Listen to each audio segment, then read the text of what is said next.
The first light of dawn struggled through a wall of dark, boiling clouds over Oregon Inlet Bridge. The Atlantic was restless, angry, its waves pounding against the pilings with a force that sent tremors through the steel. The smell of salt was sharp, mingled with the oily tang of wet asphalt. Wind ripped across the span, howling like it wanted to tear the bridge apart.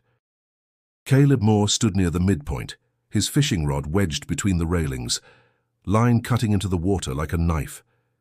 His weather-beaten face was locked in concentration, but his eyes had the heavy, faraway look of a man who wasn't there just for fish.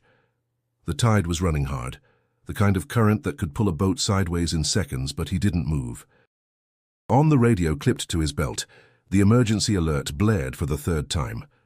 Tropical Storm Rosa now expected to strengthen, sustained winds 75 miles per hour, all small craft and coastal travel suspended. Evacuate immediately. Caleb glanced at it, thumbed the volume lower and cast his line again. The line whistled against the wind. Somewhere behind him, the low rumble of distant thunder rolled across the sound. He knew what people would say, that he was reckless, maybe suicidal. But there was no one left to tell him that to his face. The bridge had been his second home for months, its open expanse a place where he could think without walls closing in. It didn't matter that today the sea was a monster. He'd faced worse in a trawler 100 miles offshore. A pickup horn blared from the far end of the bridge. He turned briefly, saw a county sheriff's truck slowing as it approached. The deputy leaned out the window, rain plastering his uniform cap to his head. More, storms moving in faster than they thought. Get off that bridge. Caleb just shook his head and turned back to his rod. The wind whipped his jacket against him like a flag in a gale. "Last warning!" the deputy shouted, voice nearly stolen by the gusts. "I'm not coming back for you!" Caleb didn't answer. He heard the truck engine growl away, leaving only the hiss of rain beginning to fall sideways. The bridge shuddered again under his boots. He told himself it was fine. Bridges were built to flex, but a sliver of unease slipped under his skin. The fishing line went taut, bending the rod deep. Something big was pulling, and for a brief moment, a sharp thrill of instinctive focus overtook everything else. But then, from the corner of his vision, movement caught his eye. Down at the water's edge, on the thin strip of beach just beyond the bridge's first span, stood a girl. She couldn't have been more than 10. Her hair was a wild halo in the wind, her dress snapping like a sail. In her hand, she held something. Looked like a stick, but its shape was distinct. A small cross. She was looking right at him. Caleb blinked hard against the rain, wondering how she could even be there with the tide this high. He raised a hand, half in greeting, half in question. The girl lifted the cross a little higher, and then, just like that, she was gone. He scanned the shoreline, but the spot where she'd stood was empty, water surging over it now. His chest felt tight, though whether from the wind or something else he couldn't tell. The rod bent again under the weight of whatever was hooked beneath, but Caleb's grip loosened. The rain was harder now, cold and stinging against his face. The storm had fully arrived, swallowing the horizon in grey. Somewhere inside him, a thought whispered, not loud, not urgent, but steady. Leave now. He didn't move. Instead, he muttered under his breath, "One more cast." If you've ever stood at the edge of something dangerous, knowing you shouldn't be there but unable to turn away, then you know the kind of pull keeping Caleb Moore on that bridge. And if you want to hear how this fisherman's choice led to a moment no storm could explain, stay with me. And make sure you subscribe right now, so you don't miss what's coming. Caleb Moore's house sat 3 streets back from the shoreline in Nag's Head, a squat, weather-worn place with peeling white paint and shutters that hung crooked from years of storms. The porch sagged under its own weight, boards creaking when he stepped up to it. Inside, the air carried a faint mix of salt and coffee grounds, though the coffee pot hadn't been touched in days. The living room looked like it hadn't changed in years. A faded sofa faced an old TV that rarely got turned on. Above the mantel hung a framed photo of him and Emily, her hair tucked under a ball cap, sunburned cheeks, and that smile that could undo him in a heartbeat. His own smile in the picture looked different back then, unburdened. That was before the cancer, before the long nights of watching her fade, while pretending to believe she'd get better. After Emily died, the house had gone quiet in a way that felt unnatural, like it was holding its breath. Friends tried to visit at first. They brought casseroles, stayed for coffee, asked if he needed anything. He said no every time, his voice too sharp, his eyes fixed somewhere else. Eventually they stopped coming. Even his younger brother Luke only called on holidays now. Fishing had been their shared life. Caleb and Emily both knew the water better than the back roads. Together they'd run a small commercial operation out of Wanchese, chasing tuna in the summer and stripers in the winter. When she got sick, the boat stayed docked more often than not. After she was gone, he sold it, said it was too much upkeep. The truth was, he couldn't stand the empty deck without her. Now, most mornings, he drove his beat-up Ford to one of three places: the pier, the inlet, or the bridge. He didn't care about seasons or tides. He wasn't chasing the best fishing days. He was chasing something else, though he couldn't name it. That morning, before heading to the bridge, he'd sat at the kitchen table with a mug of black coffee gone lukewarm, staring at the tide chart. The radio murmured in the background, the weather report clear about the approaching storm. He'd heard it, but storms didn't scare him like they used to. Once you've watched the person you love slip away in a hospital bed, waves and wind lose their edge. Still, there was a part of him that recognized the recklessness. He could almost hear Emily's voice in his head. "Don't be stupid, Caleb. The fish will be there tomorrow." But tomorrow was a word he hadn't trusted in a long time. He rinsed the coffee mug, set it on the counter and pulled on his heavy jacket. The air outside was thick, charged, the kind that made your skin prickle. He loaded his fishing rod, tackle box, and a small cooler into the truck bed. The cooler wasn't for fish. It held a thermos of coffee, a sandwich he might not eat, and 2 cans of cheap beer. Driving toward the bridge, he passed the church Emily used to attend, the white steeple rising above the low buildings. A hand-painted sign out front read, "Faith is not about seeing, it's about believing." He almost laughed. Believing had done nothing for him. As he crossed the causeway, the first bands of rain swept in from the ocean, streaking the windshield. He tightened his grip on the wheel, watching the grey water churn below. This was his place between sea and sky, where the only sounds were wind and waves. Out here, he didn't have to explain himself. If anyone had asked him why he was going fishing in the middle of a storm, he wouldn't have had a neat answer. Maybe it was habit. Maybe it was the closest thing to prayer he had left.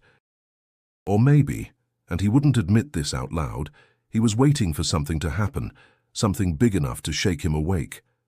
He parked the truck near the center span, killed the engine, and stepped out into the roar of the wind. The bridge beneath his boots felt solid enough, but he knew the ocean had a way of changing that. He walked to the rail, rod in hand, and looked down into the restless water. He told himself it was just another day on the bridge. But somewhere deep inside, the air already felt different. By mid-morning, the wind had shifted from a steady push to sudden, violent bursts that made Caleb brace his legs against the rail. The sky was a swirling mass of grey and black, heavy clouds rolling inland faster than the radio had warned.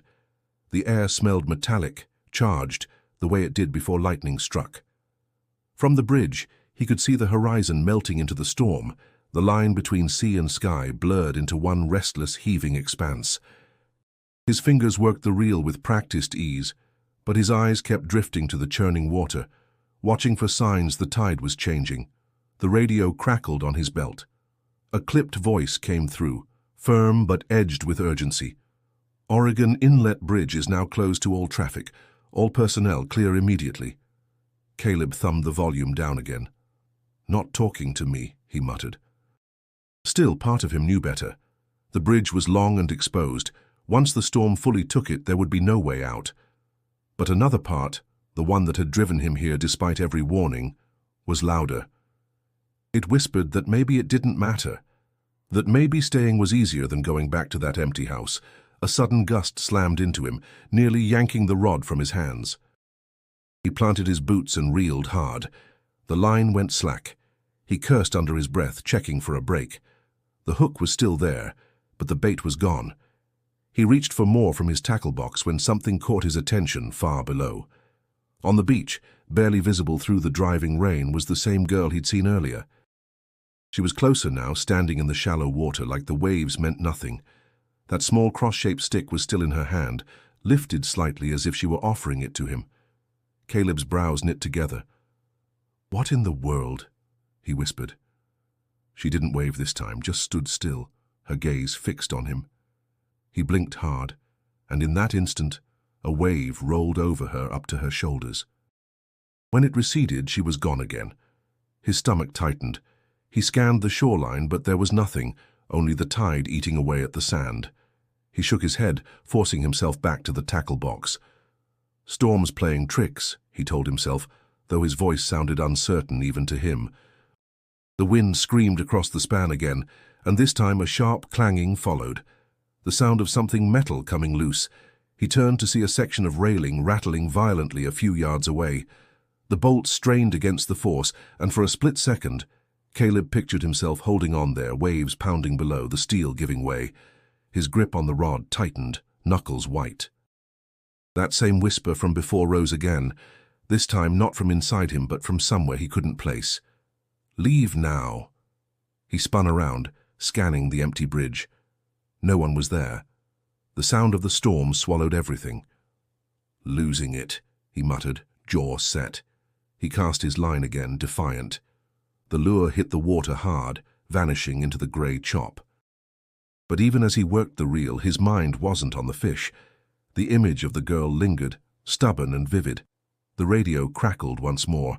A different voice now, calmer, almost conversational. "You still have time." Caleb froze. "Who is this?" he barked into the wind. Static answered him. His pulse was quick now, though not from the cold. He scanned the far end of the bridge, the inlets, the sound beyond. Nothing but water and wind. For a long moment he stood there, the rod forgotten in his hands, the storm pressing closer. Somewhere deep inside, he knew the window for turning back was closing, but instead of moving, he reached for another bait. Some choices aren't made in a moment. They're made in the slow accumulation of all the moments before. Caleb Moore was already too far into this one. The storm didn't wait any longer. It arrived all at once, a wall of water and wind slamming into the bridge with a force that made the steel under Caleb's boots vibrate. Rain stung his face like shards of glass, soaking through his jacket in seconds. He could feel the raw power of the ocean surging below, waves breaking high enough to send bursts of spray over the guardrails. Somewhere behind him, a deep, metallic groan echoed, one of the bridge's support beams shifting under stress. Caleb glanced back, just in time to see a piece of debris, a wooden crate, skid across the span and vanish into the churning water. His truck was gone. The space where he'd parked it was empty, except for a dark smear of water. His first thought was that it had rolled back, maybe pushed by the wind. But no, there was nothing to roll. The truck had been swept clean off. "Damn," he muttered, voice nearly swallowed by the roar. The realization hit hard. There was no leaving on his own now. The bridge's length stretched behind him into sheets of rain, the far end barely visible. He gripped the railing, feeling it tremble beneath his hand. The wind made his balance shift, a constant battle just to stay upright. Somewhere in the distance, sirens wailed briefly before fading, replaced by the relentless hammer of waves against concrete. Caleb knew what that meant. The Coast Guard and local rescue crews had been grounded. No one was coming. He pulled his hood tighter, though it did nothing against the sideways rain. Every movement felt heavier, as if the storm itself wanted to pin him there. Lightning ripped across the sky, illuminating the whole expanse for an instant. The water below looked like molten steel, each wave crest capped with white foam breaking violently against the pilings. Thunder followed almost immediately, so close it rattled in his bones. Caleb's grip on the railing tightened until his knuckles ached. He wanted to curse the sea, the storm, everything, but the words stuck in his throat. The bridge groaned again, louder this time, a deep resonant sound that vibrated through his feet. He glanced toward the section ahead and saw the road surface pitching slightly with each gust, the way a dock sways when a boat passes too close. A sharp crack split the air, a section of guardrail wrenched free and spun into the void, vanishing into the waves. Caleb's pulse kicked harder. He knew the bridge was built to endure a lot, but this storm was already proving stronger than forecasted. The wind shifted, now coming in bursts that made him stagger sideways. His fishing rod, still wedged into the railing, bent almost to breaking under the pressure. He grabbed it more out of instinct than reason, but the line had gone slack. The lure was gone, the hook dangling useless. He turned his back to the wind for a moment, trying to shield his eyes, but the rain found him anyway. Somewhere deep in his chest a tightness spread. Not fear exactly, but something close. The knowledge that the bridge might not hold was no longer theoretical. He thought of Emily then, not her illness, not the hospital room, but the way she used to laugh when storms rolled in, how she'd stand barefoot on the dock with her arms outstretched, daring the wind to knock her over. The memory cut through the cold for just a second. Another flash of lightning brought him back. He could see the shoreline faintly now, though the rain distorted it into shifting shadows. There was no sign of the girl, no movement at all, just the endless churn of sea and sky, locked in battle. He pressed his palms to the wet steel beam beside him, the vibration steady and unnerving. His breath came slow, deliberate, as if holding himself still could somehow keep the bridge together. But deep down he knew the storm wasn't done yet. The cold crept in slow at first, a damp weight settling into Caleb's jacket, then into his bones. He sat down on the slick steel beam, back pressed to the railing, rod lying forgotten at his side. The storm roared around him, but his mind drifted somewhere else, somewhere warmer. Emily's voice came to him, not loud but clear, as if carried by the wind itself. "You can't fight the ocean, Caleb. You ride it or you let it ride you." She'd said that once after a rough trip offshore, when they'd limped the boat back to port with one engine coughing and the other barely holding. He could see her now, barefoot on the deck, hair whipped into a mess by the salt air, grinning like the storm was a game only she knew the rules to. That was the Emily he remembered most, the one who found joy where others saw only trouble. But the memory shifted, unbidden, to the hospital room, the smell of antiseptic, the steady beep of machines, the pale light from the blinds. Her hand in his, smaller than he remembered, skin cool but still holding him back. "Promise me you'll keep living," she'd whispered, her voice raw. He'd nodded, unable to speak, but even then, part of him knew it was a promise he couldn't keep. When she was gone, the world had felt stripped bare. Mornings lost their purpose. The sea, once a shared love, became something he faced alone, not to make a living, not even to enjoy, but to feel anything at all. A sudden gust tore him back to the present, nearly knocking his hood from his head. He pulled it tighter, shivering. His hand brushed against something in his jacket pocket. He reached in and pulled out a small, weather-worn Bible. It was Emily's. He hadn't opened it in years, but it had stayed in his fishing gear since the day she died. The cover was softened from use, though now it was soaked through. He flipped it open, the pages sticking together, the ink smudged in places. One verse, underlined in Emily's neat handwriting, stood out through the water stains. "When you pass through the waters, I will be with you." Caleb stared at the words, his chest tightening. The sea roared below, and for a second he wondered if Emily had known he'd need to read this someday, out here on a bridge in the middle of a storm with no way back. He shut the book, slipping it back into his pocket. His breath came slow, each inhale fighting against the biting air. "Where are you now?" he muttered, not sure if he was speaking to God, to Emily, or to the emptiness. The storm gave no answer, only another deafening clap of thunder. His gaze drifted to the water again, where the waves rose and fell in chaotic rhythm. Every swell seemed to whisper something just out of reach, like voices under the surface. He told himself it was the wind, but the feeling it left in him was harder to dismiss, a strange awareness that he wasn't entirely alone out here. He shook his head, pushing the thought away. Memories were dangerous in a storm. They could pull you under faster than the tide. Lightning flashed, and for a heartbeat the world was stark and colorless. The rain blurred the distance into an endless curtain, the shoreline invisible now. Caleb leaned his head back against the cold metal, closing his eyes. Emily's face lingered there in the dark, not sick, not frail, but alive, smiling, calling him back from the rail like she had 100 times before.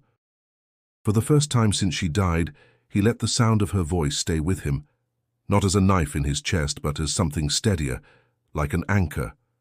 And still, the storm pressed closer. The wind shifted again, this time with a strange rhythm, like the breath of something vast and unseen. Caleb sat with his back to the railing, eyes half closed, letting the sound of the storm fill his ears. Somewhere beneath the roar of the waves and the constant hiss of rain there was something else, a note, low and steady, almost like a hum. He opened his eyes and turned toward the water. At first, he thought it was just the distortion of rain and mist, but then the shape became clearer, a figure far out where the waves were highest. It stood upright, balanced as though the raging water were nothing more than solid ground beneath it. Caleb blinked hard, once, twice. The figure didn't move closer or farther. It simply remained, a dark silhouette against the shifting grey. His mind raced for explanations. Debris caught in a current, an optical trick, but nothing fit. Another flash of lightning lit the sky, and for the briefest moment he saw more than a silhouette. A man clothed simply, hair moving gently, though the wind was violent here. The image seared into Caleb's vision, and when darkness returned, the figure was gone. He pressed the heel of his hand to his eyes. "Losing it," he muttered.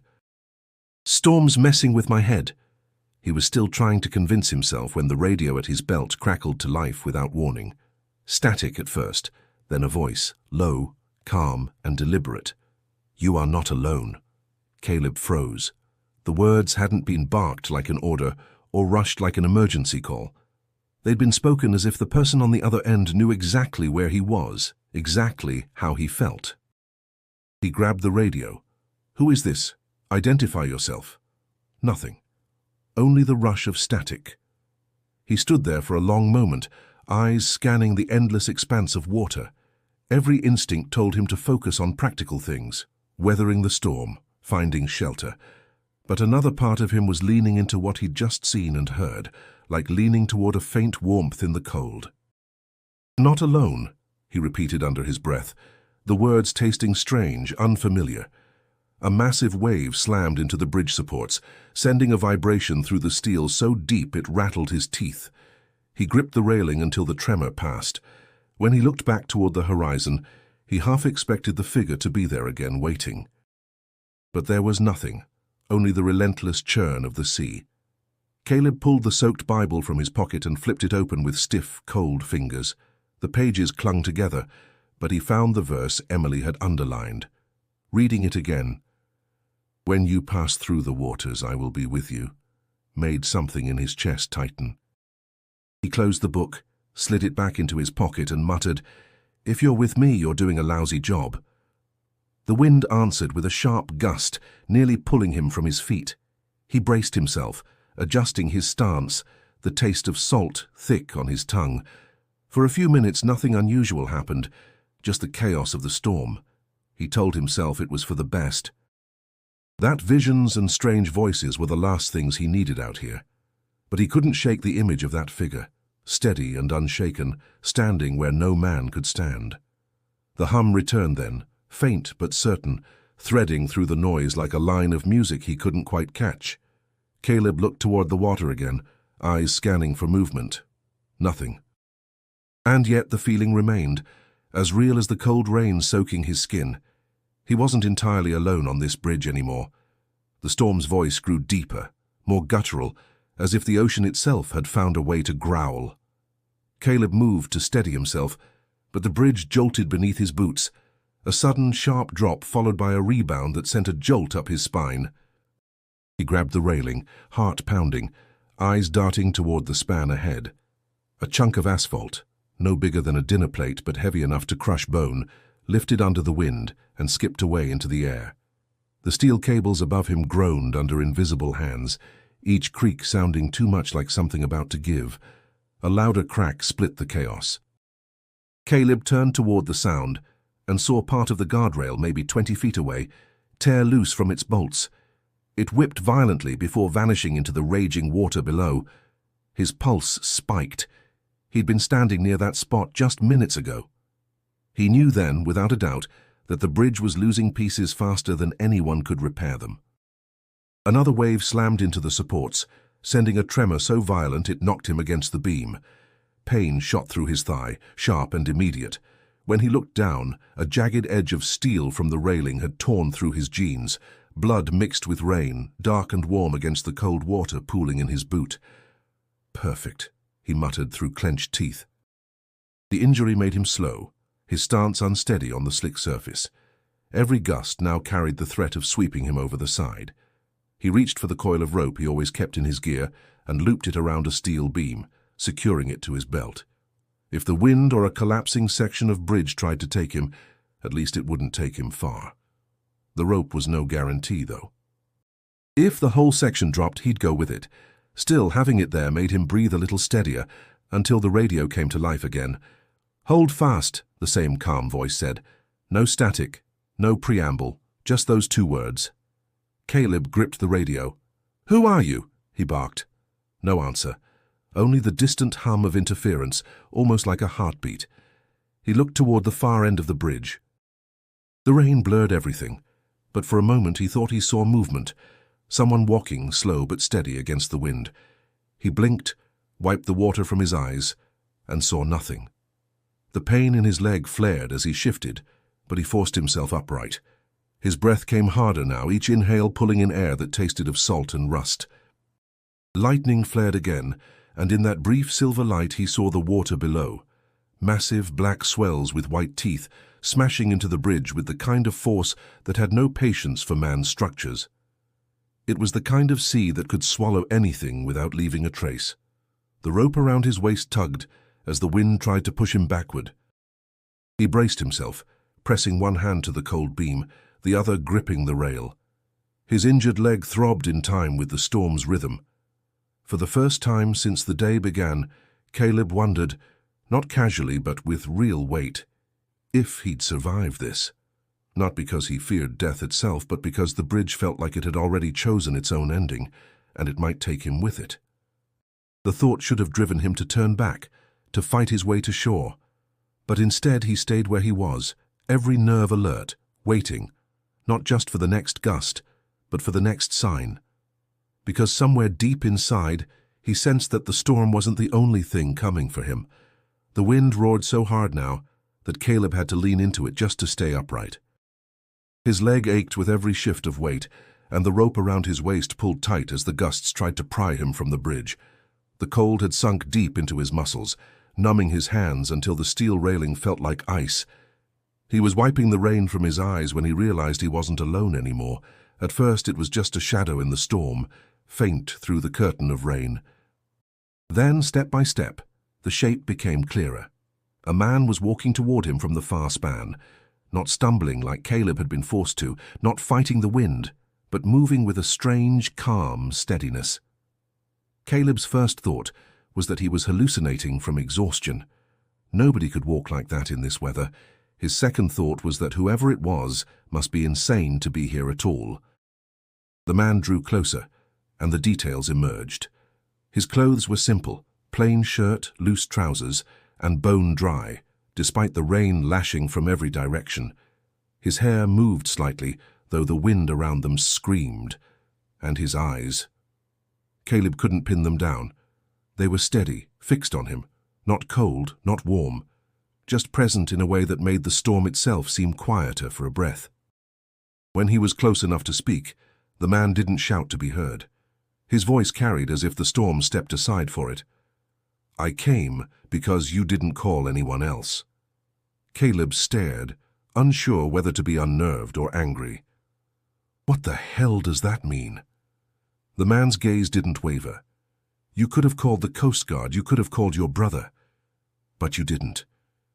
You came here alone, wanting something you couldn't name. I know what that is. Caleb's jaw tightened. Yeah? And what's that? The man's lips curved in the faintest smile. You wanted to see if anyone would come for you. For a moment, Caleb couldn't find words. The wind screamed past them again, spraying salt into his face. He finally shook his head. You don't know me. I know enough, the man said simply, and I'm here now. Caleb's mind scrambled for explanations. A rescuer? No. No gear. No boat. A preacher? No, there was no preaching in his tone, just an impossible certainty. "You need to move," the man said, glancing briefly toward the distant shore. "The bridge won't last much longer." Caleb barked a short laugh that sounded more like defiance than humor. "And what? You're going to lead me through this? Look around, pal. There's no way off." The man stepped closer, and Caleb realized he didn't feel the cold from him. The air around him was different. Not warm exactly, but absent of the biting chill. "I'll take you," the man said, as if the words were fact, not offer. Caleb shook his head again, feeling the heat of irritation under the cold. "You don't get it. I'm not looking to be saved."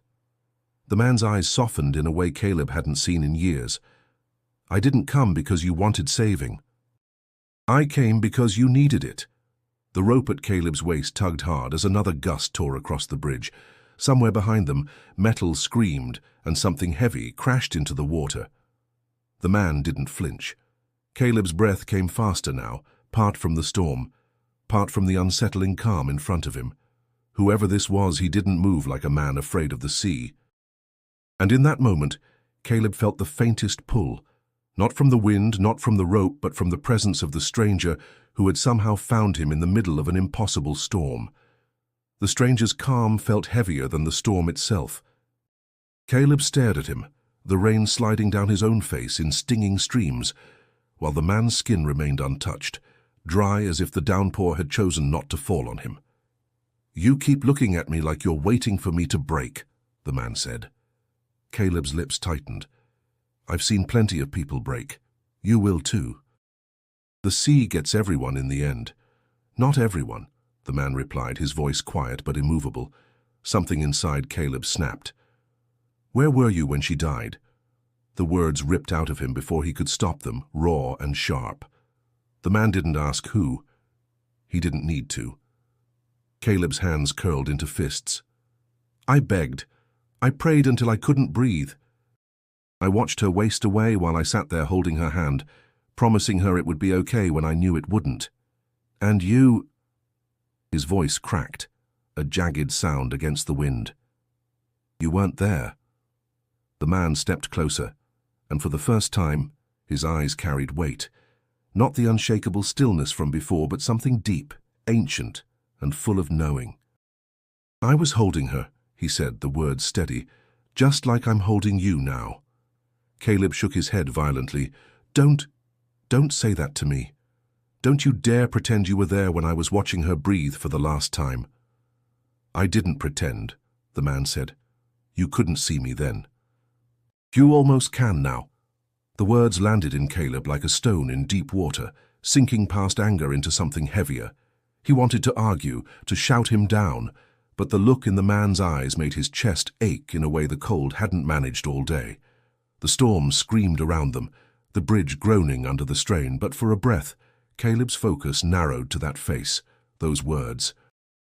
"You don't get it," Caleb said, his voice lower now, worn thin.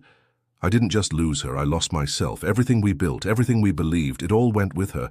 And now—" He looked toward the raging water. "Now maybe the ocean can finish the job."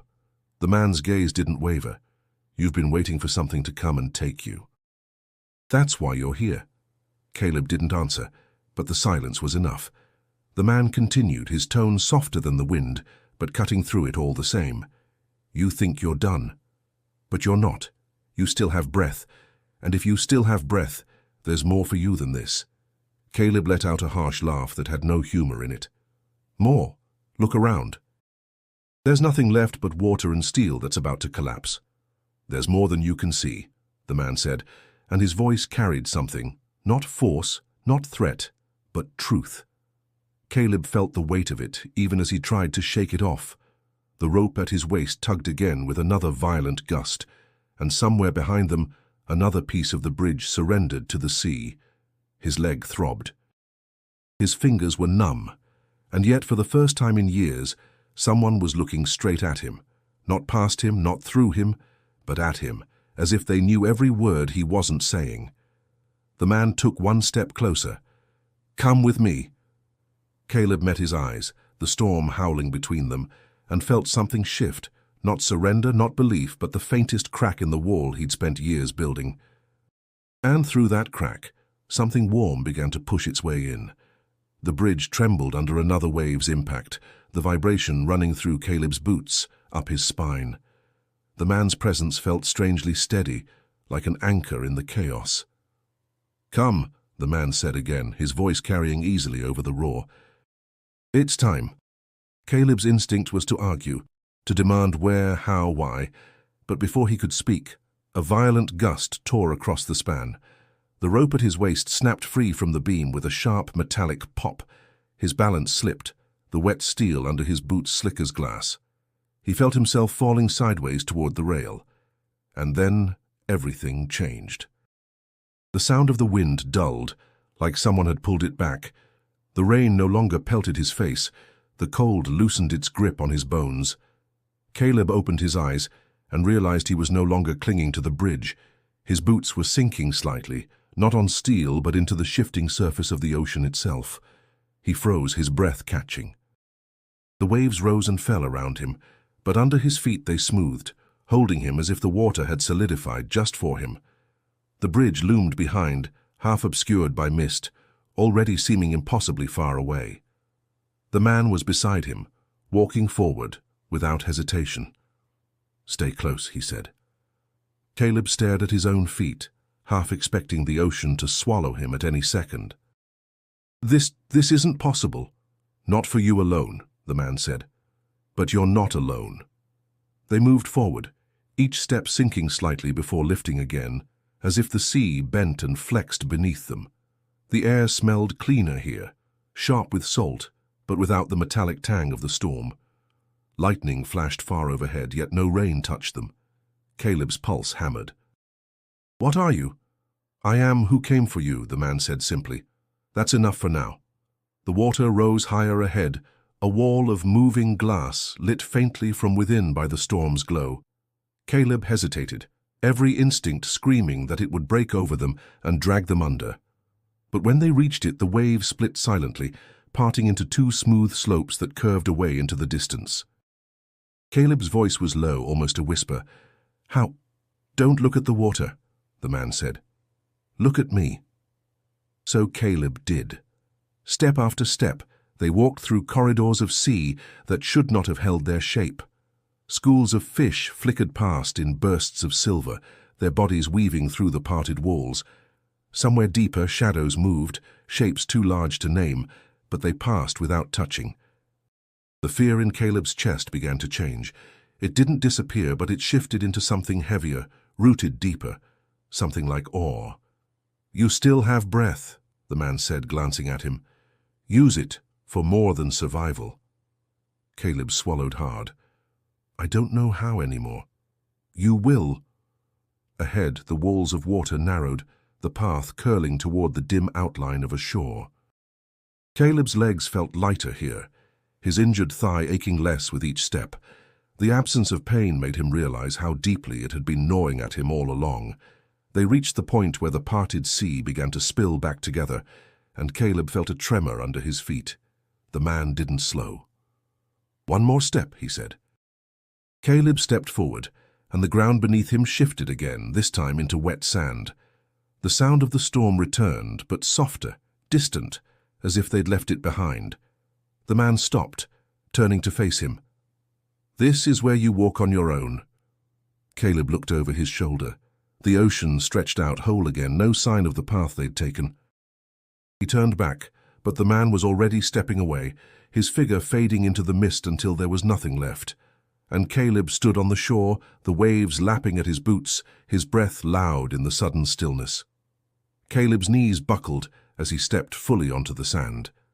The transition from the impossible stillness of the parted sea to the shifting ground beneath him left him light-headed. The wind here was calmer, but it still carried the lingering scent of salt and rain. He staggered forward a few paces before collapsing to his side, the cold seeping back into his skin. The ache in his leg returned sharply, accompanied by a heavy wave of exhaustion that pressed down on every muscle. He closed his eyes, telling himself he'd rest just for a moment. When he opened them again, voices surrounded him. "Over here, I've got someone."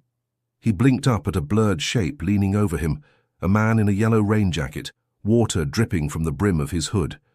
Another figure appeared at his side, kneeling down. "Pulse is strong," the second voice said. "Let's get him to the truck." Hands lifted him gently but firmly, wrapping a blanket around his shoulders. He tried to speak, but the words caught in his throat. His lips formed a name. He wasn't even sure whose, but the wind stole it away. They half carried, half led him toward a pickup parked near the dunes. The headlights cut through the thinning mist, illuminating a small group of locals and emergency volunteers who had been checking the shoreline for storm debris and stranded wildlife. Caleb caught fragments of their conversation. "How'd he end up here?" "Bridge is closed. He must have been out there when it hit. No boat. None we could see." In the truck, the heater blasted warm air that made him shiver harder at first. The man in the passenger seat turned to him. "Name?" "Caleb. Moore," he managed. The driver glanced in the rearview mirror. "You're lucky, Caleb. Another hour out there and you might not have made it." Caleb stared at the floor, the image of the stranger still burning in his mind. He thought about saying something, about the walk across the waves, about the voice, but the words tangled before they reached his tongue. They drove him to the small local hospital, a low brick building that smelled faintly of antiseptic and rain-soaked clothes. Nurses helped him onto a bed, cutting away the soaked denim around his leg to clean and dress the wound. "Nothing broken," one of them said. "Just a deep cut. You'll be sore for a while." Caleb barely heard her. His gaze had drifted to the window across the room, where the last streaks of the storm painted the sky. And then he saw her, the girl from the beach. She stood near the hospital's small chapel, visible through the glass. Her hair was dry, her dress unmoved by the wind outside. In her hand, she still held the small cross-shaped stick. She met his eyes and smiled, not a broad grin, but a knowing, gentle curve of her lips. Caleb blinked. She was gone. He turned to the nurse. "That girl, did you see—" The nurse looked at him with a faint crease between her brows. "What girl?" Caleb's mouth stayed open for a moment, then shut. He shook his head slowly. "Never mind." The nurse gave a small, polite smile and went back to her work. Left alone for a moment, Caleb leaned back against the pillow. The hum of the hospital equipment filled the room, steady and mechanical, but in the back of his mind, he swore he could still hear the ocean's slower, deeper rhythm. He didn't know how he'd gotten to shore, not in a way that could be explained to anyone who hadn't been there. But he knew this much. Whatever had walked beside him on the water was as real as the sand still clinging to his hands. And for the first time in years, the thought didn't feel impossible. Caleb spent the next 2 days in the small hospital room, the storm having passed, but leaving the air damp and cool. From his bed, he could see the ocean beyond the dunes, calm now, its surface glinting under the pale sun. It was hard to believe the same water had nearly torn him apart. The nurses came and went, changing his bandages, bringing meals he barely touched. His body felt heavier than it should, though the wound in his leg was healing well. The real weight was somewhere else, inside, where words and images from the bridge still circled without settling. On the third morning, a chaplain stopped by. She was a middle-aged woman with kind eyes and a voice that sounded like she'd spent her life speaking in places where people needed to be steadied. "Heard you had quite a night out there," she said, setting a small mug of tea on the tray. Caleb gave a faint, tired smile. That's one way to put it. She studied him for a moment.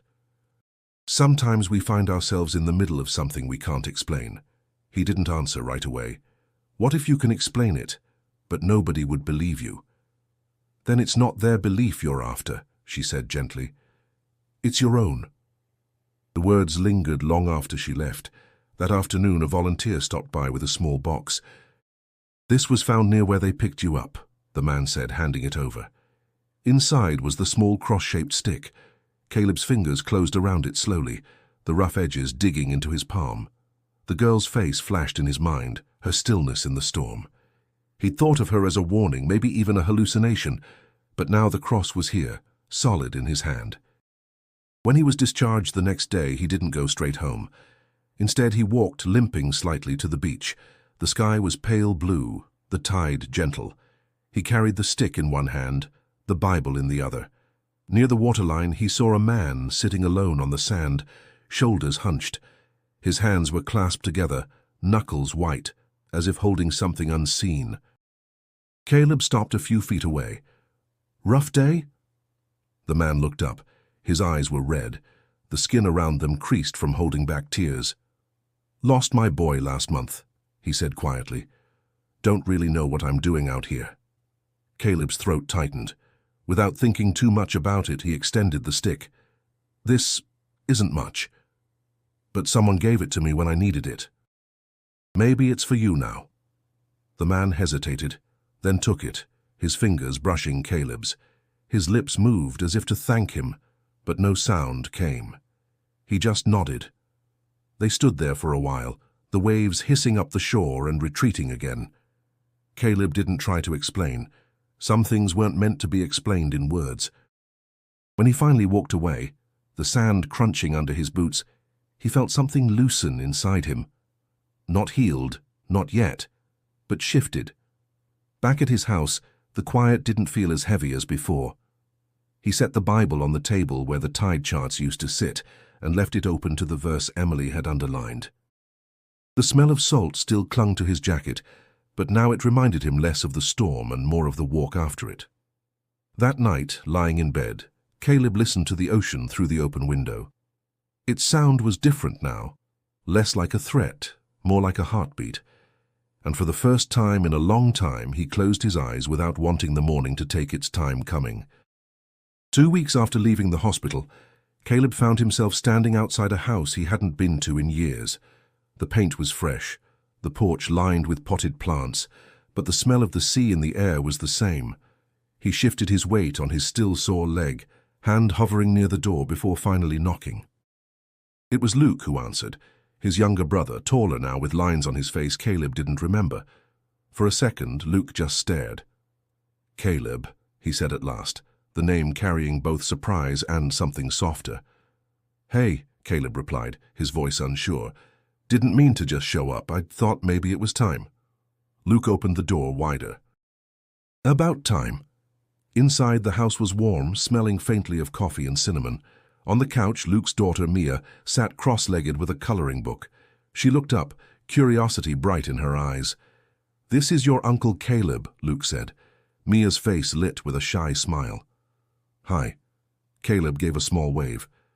"Hey, kiddo." His voice cracked more than he expected. They spent the afternoon talking, about nothing too deep at first. The weather, fishing seasons, the new boats down at the marina. But slowly the conversation shifted. Luke asked about the bridge, his tone careful. "Wasn't your smartest move," he said. "No," Caleb agreed.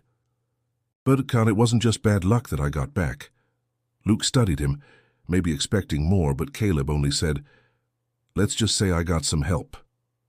In the days that followed, Caleb began showing up at the marina again, not to fish alone for hours, but to help repair boats damaged in the storm.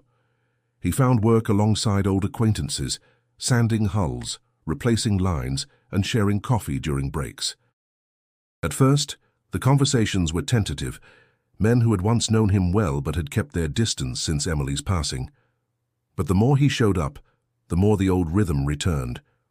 One afternoon, while patching a small skiff, an older fisherman named Roy handed him a wrench. "Thought we'd lost you for good, Moore." "Yeah?" Caleb said, tightening a bolt. "Thought so, too." The work wasn't just about the boats. It was about being back among people who knew the sea, who understood without asking too many questions.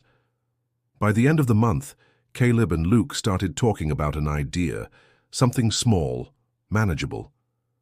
A bait and tackle shop near the docks, with enough space for a corner where people could sit, drink coffee and talk before heading out to the water.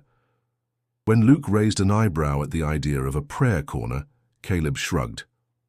Not preaching, just a place people can sit if they want to. Luke didn't argue.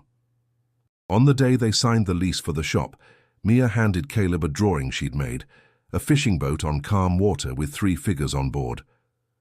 "That's you, Dad, and me," she said, pointing. Caleb smiled, running a hand over the paper. "It's perfect." At night, when he locked up the shop after working on renovations, Caleb would walk the short distance to the shoreline. The ocean still shifted restlessly in the dark, but it no longer felt like it was waiting to take something from him. Instead, it felt like it was breathing with him. And though he didn't speak it out loud, he knew he was keeping the quiet promise he'd made, not on the bridge but in the space between the waves with someone walking beside him. The morning was calm, the kind of stillness that made the surface of the water look like glass. The sun was just breaking the horizon, sending streaks of gold across the sound. Caleb stood at the dock with a thermos of coffee in one hand and a small tackle box in the other. Beside him, Mia bounced on her toes, her fishing rod nearly as tall as she was. "You ever caught anything before?" he asked, watching her struggle to keep the rod from tipping over. "Only a crab," she said, grinning. "It stole my bait." Caleb chuckled. "We'll try for something bigger today." Luke appeared from the shop, carrying a small cooler. "Don't keep her out too long," he said, though there was no edge in his voice. "We'll be fine," Caleb replied. "Just showing her my spot." They took the skiff out slow, the engine humming softly. The water rippled away in gentle arcs, and gulls drifted overhead, their calls echoing across the open space. Caleb steered toward a quiet bend near the marsh, a place Emily had always loved for its early morning bite. When they reached it, he cut the engine, letting the boat drift. Mia leaned over the edge, peering into the water. "It's so clear," she whispered. "That's how you know it's a good day," he said, handing her the bait. She wrinkled her nose at the smell but threaded it onto the hook with surprising determination. They cast together, the lines arcing into the air before settling with soft splashes. For a while they just sat, the only sounds the lap of water against the hull and the occasional distant splash of a fish breaking the surface. Mia spoke first. "Dad says you used to fish all the time with Aunt Emily." Caleb nodded, keeping his eyes on the bobber. "Yeah, she was better at it than me." "What happened?" He hesitated, then said, "She got sick. And after she was gone, I stopped doing a lot of things." Mia was quiet for a moment, then looked up at him. "But you're fishing now?" Caleb smiled faintly. "Yeah, I am." Her bobber jerked, and she let out a sharp gasp. "I got one." "Easy," he said, guiding her hands as she reeled. The fish broke the surface in a flash of silver, thrashing before she pulled it over the side. It landed with a wet slap on the deck, and Mia let out a triumphant laugh. Caleb helped her unhook it, then held it out for her to see.